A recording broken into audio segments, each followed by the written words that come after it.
Reading with your kids. Hola, ni hao, konnichiwa, assalamu alaikum, shalom, mahaba, moni muli wanji, namaste, jambo, bienvenidos. Hi, my name is Jedley, and this is the Reading with Your Kids podcast, an iHeartRadio Best Kids and Family Podcast Award nominee. We are so delighted that you're part of our beautiful Reading with Your Kids family. Thank you for helping us help families grow closer through reading. Please be sure to subscribe to the show on the iHeartRadio app, on Apple Podcasts, Spotify, Amazon Music, Google Podcasts, Stitcher Radio, wherever you find your podcasts. Our guest today is Hilary Robinson. She's joining us from the United Kingdom to celebrate 10 little yoga frogs.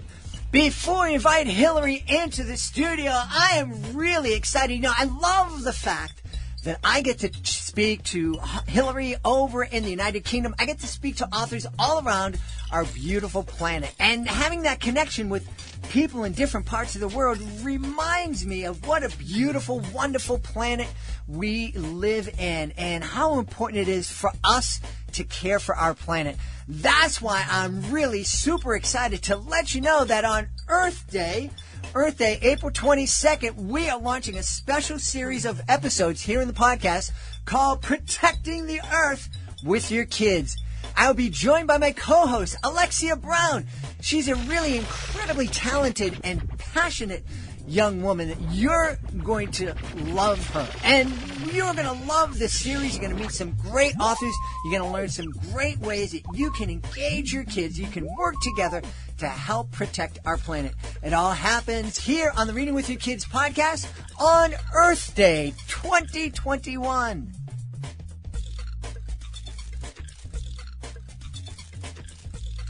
Joining us right now from the United Kingdom, I'm really excited to welcome our guest. Her new picture book is just out. It's called 10 Little Yoga Frogs. Please welcome to the show, Hilary Robinson. Hilary, how are you?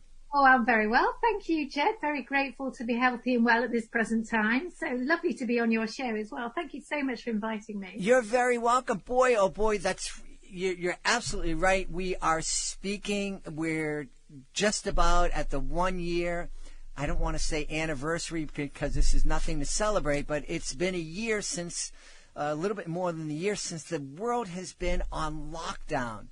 And I think as Hilary and I were speaking before we started the recording, you can say a lot of things about this pandemic and this experience. I think the one thing that it has done is it has reminded us how lucky and fortunate we are that for the most part, we're all healthy. Well, that's right. I think I don't underestimate just how difficult it is for families that are dealing with this. And I don't underestimate how difficult it is for families that have got problems. But for a lot of us, I think it's been a reminder of what's important in life. I think it's been a reset button for us. I think it's slowed us down. I think it's helped us appreciate the natural world. I think it's helped us appreciate friendships and so grateful to the internet for helping us to keep connected. So I think in many ways it's lovely seeing people out walking as families as well. It's lovely seeing children engaging in all kinds of activities that they might not have done otherwise. And so I think going forward when the new light dawns and, you know, it looks like that is approaching, you know, I think people will have a different perspective on life for the better. I hope so. I hope one thing that people really kind of hold close to their heart is this idea of, really kind of finding the things in our lives to be grateful for. And I think reading has been one of those pleasures as well. I think a lot of children have engaged with reading and books in a way that they might not have done otherwise. I think this space outside of the learning that they're having to do through schools, whether that's going into schools or learning or online or whatever, but the space is providing an opportunity for children to engage with books on a level that they might not have been able to do before. So I'm hopeful that a lot of new passionate readers will evolve out of all of this as well. What a blessing that would be. And what a blessing if folks pick up 10 Little Yoga Frogs. I'm excited about this book. I'm excited to learn, what we can experience reading this book. And I'm also excited for you to share how you were inspired. First, tell us about the book. Right. Well, 10 Little Yoga Frogs tells the story of 10 little, it's a numeracy book as well as a book for reading. And it tells the story of 10 little yoga frogs that are taking part in a little demonstration. So there's some yoga moves as well within it. The idea from it was often people ask me, Jed, where do your ideas come from? And sometimes I'm not absolutely sure. They're there in the ether somewhere, just sort of bubbling under. But this particular one, I can be absolutely honest with you and tell you exactly where it came from. So in our next village up the road here, we've got a beautiful gift shop, and they don't normally sell picture books, but on the shelf there was a ceramic yoga frog in this yoga pose. In fact, there were 3 or 4 in different yoga poses, and they were called yoga frogs. And then on the next shelf, and completely unrelated to that, there were a few picture books. And I said to the manager, and she knows what I do, I said, are you selling picture books now? I'm thinking, why should you not ask me about my books? And she goes, well, yes, we are, if they're linked to the merchandise. And that particular book was linked to some merchandise in there, but not the yoga frogs. So I came back and I thought, there's an idea here. So I rang Mandy Stanley, the illustrator I work very closely with. I said, Mandy, we've got to do something with this. And I can remember the moment, one of those times in life when you remember the moment. And I was sitting outside the front of my house. It was this hot summer's day. It was a beautiful, relaxing afternoon. The family were having a barbecue just around the corner of the house and stuff. And I remember thinking, oh gosh, I've got to do this. So I rang her and I said, I just had this great idea. So I literally got down and mapped it out. And then between us, that particular illustrator, actually helps me to hone the idea. So I often come up with different treatments, and she suggests different treatments as well, because obviously she's coming at it from a slightly different angle. And so between us, we came up with this idea, and we sent it to one of our publishers called New Frontier, who are actually an Australian publisher, but they have a London base as well. And they'd already taken 4 books from us, the Gregory Gooses on the Loose series. I can just quickly show you a picture of Gregory Goose. He's so cute. 4 books in that series. And we thought they would like this. So we sent it to them and they said yes straight away. Often with publishers, you have to wait ages. And we've got an agent and she's obviously on the case and all this sort of thing. But this email came straight back and said, love the idea. So they took that and it came out last month. So we've been really lucky. That's wonderful. Yes. The story of this journey of 10 Little Yoga Frogs is very unlike a lot of journeys that books that are traditionally published take. For one, you got a response and you got it published, in a short period of time. I was amazed the first time I had a publisher on, Christopher Robbins from Familius Publishing, and he said oftentimes it takes 1.5 years to 2 more years for a picture book to go from being accepted to being published, and that just blew my mind. Oh no, I work on those parameters quite frequently. Just before Christmas, I was in the post office and I got another email from them to say, do you think you can do a version of 10 Little Yoga Frogs based on the 12 days of Christmas? So I thought, well, yes. So there we go. You see, not only did they take that idea really quickly, they came back with another idea for us. So I came back and I thought, I'm not sure how I'm going to do this. You think, oh yeah, great. And then you think, oh, I've got to actually do this now. So I played with some ideas and I actually did struggle. I don't normally struggle. I'll find a way. But I just said to Mandy, this is a bit more difficult than I expected actually. And she said one thing, and it was the trigger. And each of the yoga frogs has got a name and has got a little personality and identity of their own. And she just said you could have one frog giving a gift to the other. So I thought, well, that's good, but we've only got 10 yoga frogs. So I had to invent then 2 more, you see. So that was fine.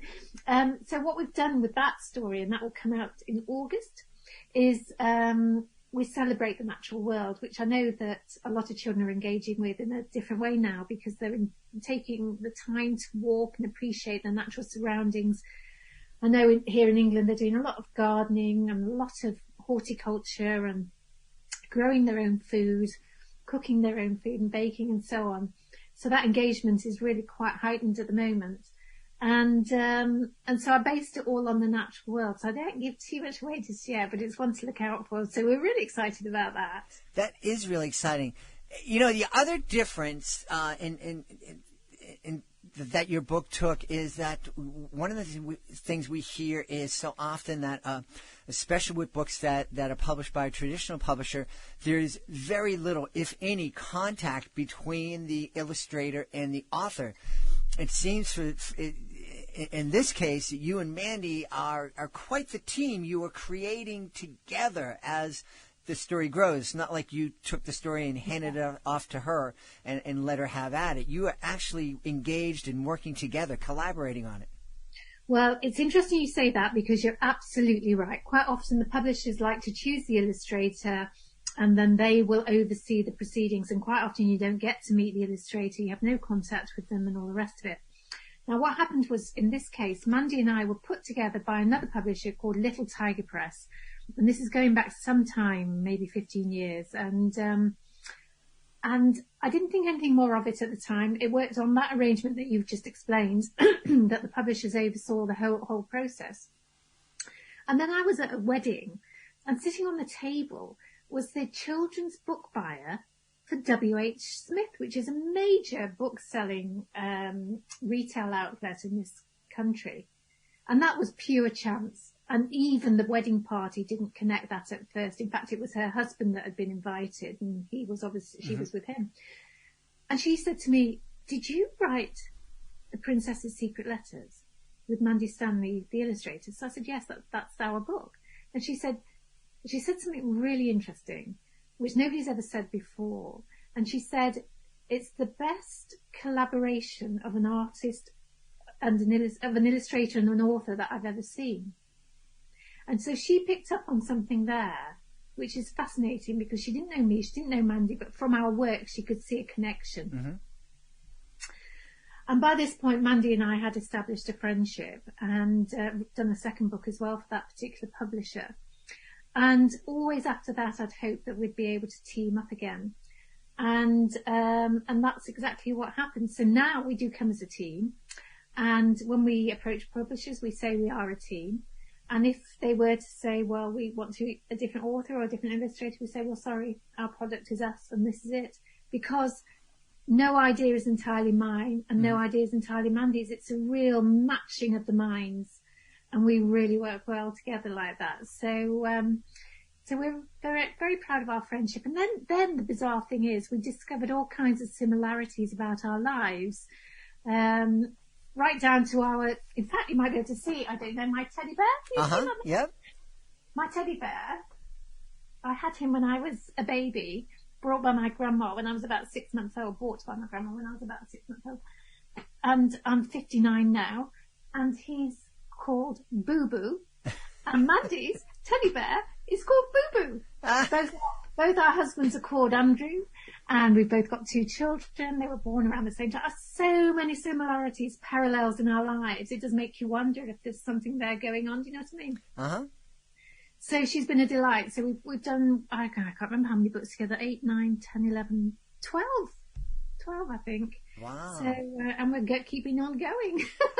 That's amazing. That's amazing. You know, I know people listening are going to be thinking, wow, Hilary's written 12 children's books. That's amazing. But the reality is you've written over 60 kids' books. I've done 12 with Mandy, but yes, over 60 on the whole. So, but I've been doing it a long time. My daughter, who's now 30, she's a teacher in London. She developed quite a chronic fear of spiders when she was 2. And I couldn't find a book about a friendly spider. I thought maybe it was Little Miss Muffet or Incy Wincy Spider that had upset her. I wasn't absolutely sure. So I went round the schools and libraries and shops and everything and just said, you know, any ideas about picture books for young children about spiders? Because she's really got this bad. She doesn't like playing outside in case she sees a spider, and she's worried about having a bath in case a spider creeps up the bath. And I couldn't find one. The only one I could find was Charlotte's Web, which was too old for her, really. So I thought, right, well, I'll write one then. Now, at that time, I was working in children's television, so I knew a little bit about writing for children, script writing, and all this stuff. So I wrote Sarah the Spider, about a dancing spider. And I hope this serves as some kind of positive vibe for people that are trying to get published. I had over 30 rejections before somebody said yes. And then as a result of that being published, that particular illustrator called Jane Abbott had an agent, and she then took me on. So those connections started to evolve. So that's how it all began way back in the day. And then there were 4 in that series, and things just sort of drifted on from that. So I've done it as a kind of parallel career to my work as a producer for the BBC. So I still do my BBC work. I'm not a member of staff. I'm freelance now. I was a member of staff for several years. But I'm independent, and I still work a lot for them. And then the children's books are alongside as a parallel career. Okay. So it has gone back a long time. So, 68. I think it's maybe 70 now, something like that. That's wild. That's wild. Do you have a preference? Do you, writing for children for TV and children's books, very different? People might think, it's the same thing. You're just writing for kids, but it's a very different thing. Well, if you're writing for children's television, you're writing in what somebody described to me as under the picture. The picture is speaking the words. Apart from the narrative, unless it's scripted and there's actors in it or whatever, sort of work that I used to do, I do less of that now. I work in BBC Radio for religion and ethics a lot. But the children's work that I used to do, the writing was pared back. But in the written form, it has to build pictures in children's minds in addition to what they're presented with. And you're also consciously aware that you're developing other skills, their reading skills, their literacy skills, their awareness, their concentration in a different way. So it's a skill that's adaptable. It's not the same as. There are things obviously that are connected, but they are different skills which are adapted.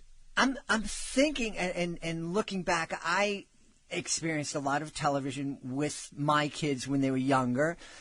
Barney, I think I saw every episode of Barney and my head all exploded. But I thought it was important. But I'm thinking that a lot of parents, while they absolutely understand they have to read books to their really young kids, and I think a lot of parents use television as kind of sit here and you be a babysitter and watch this, and I can go and do something. Does that play into how you're writing for kids, thinking that, this book is going to be read by a parent, it's going to be experienced together, and this TV show is probably just something that's going to grab a kid's attention?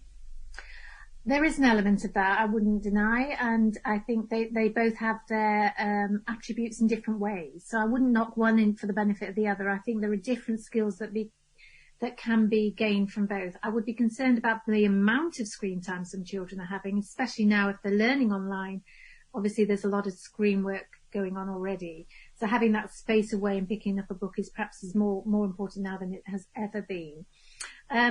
I would hate to think that one would replace the other. I think both can work in parallel. I'm sure back in the day, people were concerned that the recording of pop music or jazz music or early music in 1920s, 30s, whenever that first started, would kill live performances. It didn't. Mm-hmm. You know, they probably thought television would kill theatre. It didn't. They probably thought television would kill film. It didn't. Everything finds its route, its way, and they can run parallel together, and each can benefit from each other. Yeah. So it's where the problem becomes is if one dominates, so you lose some of the skills that you might develop from some of the other opportunities. Mm-hmm. So obviously my preference is books. I mean, I think that there's a lot to be said for engaging with another adult on a personal level or another reader on a personal level. I think there's a lot that children can get from books that they can't once the screen is flashed past. You know, they can go back over words, they can go back over images. This particular book, The Copper Tree, is designed to help children cope with bereavement, for example, and a lot of research went into that. I spoke to psychologists. It's a very, very sensitive subject. You've got to get that right. There's a saying that it's easier to build strong children than it is to fix broken men and women. And so building strong children is what I'm about as well, insofar as I hope that my work helps them too. Now, if the Copper Tree was on television, it would be fleeting. It would be there and it would go. They might watch it again on record. It wouldn't have the same level of engagement and opportunity to think about some of the phrases. It celebrates the legacies of what people leave behind, the positive legacies, and helps children understand that those are everlasting. Mm-hmm. It can be something simple like, how you deal with a problem, or planting a tomato seed and somebody's taught somebody how to grow a tomato plant or whatever. They will always remember their love of tomatoes came from that person that helped them plant that seed. So the Copper Tree focuses on what's called continuing bonds legacy. And I did a lot of research with experts in the field, and nothing of that nature goes to print without me running it past several experts in the field to make sure that we've got this right, because it's too sensitive an area.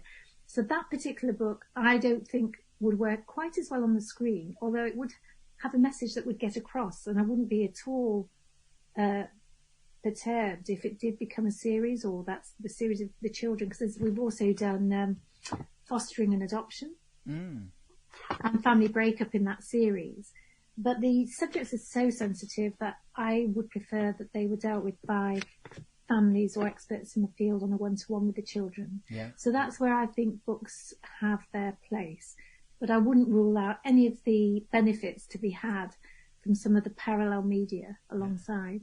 Well, I think as you were speaking, I had a couple of things come to mind. One of the things, I appreciate the fact that you respect how important it is to get the message right. We've had a lot of authors here on the show, a lot of indie authors on the show, and even more who have wanted to be on the show.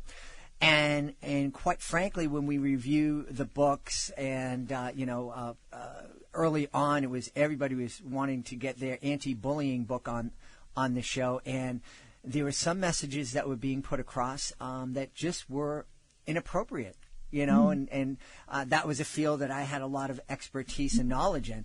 And I said, well, we can't share this.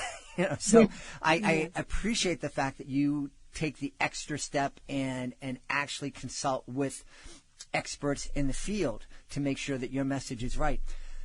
I think one of the things that occurred to me as you were speaking is we always think of parents helping kids. That as parents are reading to their young kids, they're helping them learn how to read. They're helping them gain empathy skills and grow their vocabulary.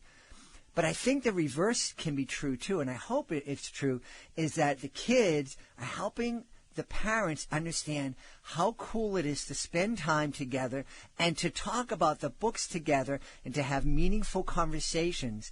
And hopefully that doesn't end. Hopefully the parents think, this is really cool. When my kids start wanting to watch TV on their own and listen to their own music, I want to be there with them. I want to sit down and watch, as you folks would say, I want to watch telly with them and talk about the shows. I want to listen to their music, if I can stand it, and talk about, just continuing to experience media together and talking about it and talk about life together.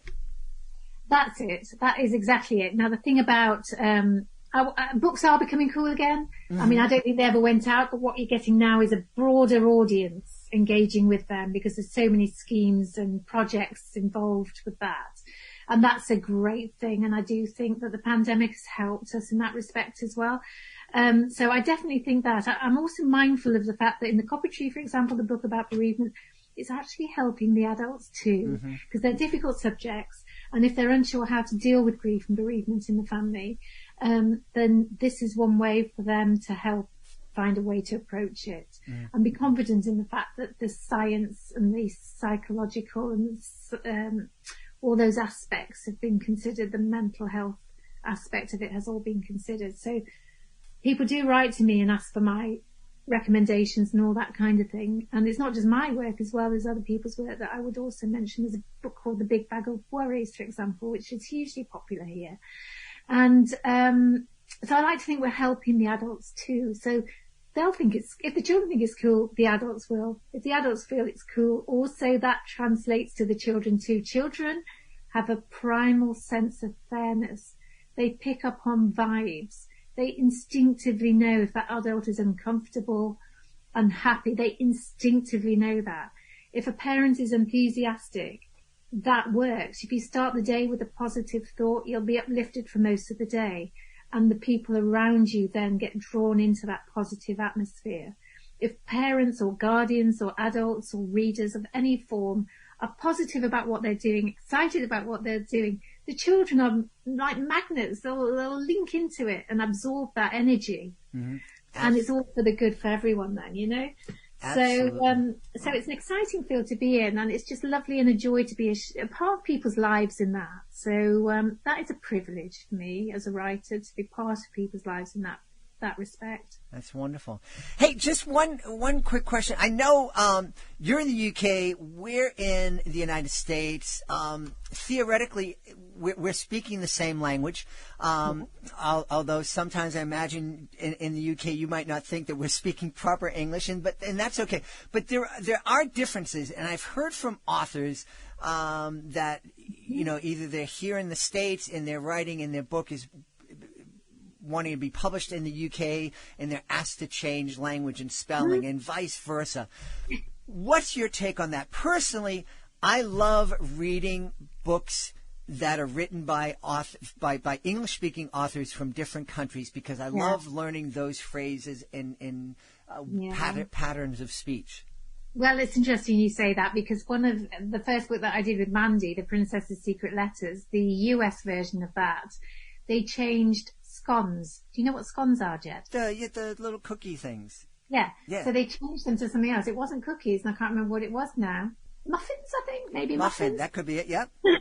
And the other thing I was warned against here is we have lollipop ladies. Have you heard of lollipop ladies? I haven't. Well, lollipop ladies and lollipop men are the people that stand at the roadside and they have these huge lollipops to guide the children across the road. They're called lollipop men and women. Uh-huh. And I was told, you can't write about those because they don't have them in America. I thought, oh, what a shame. The other thing was Christmas crackers. Okay.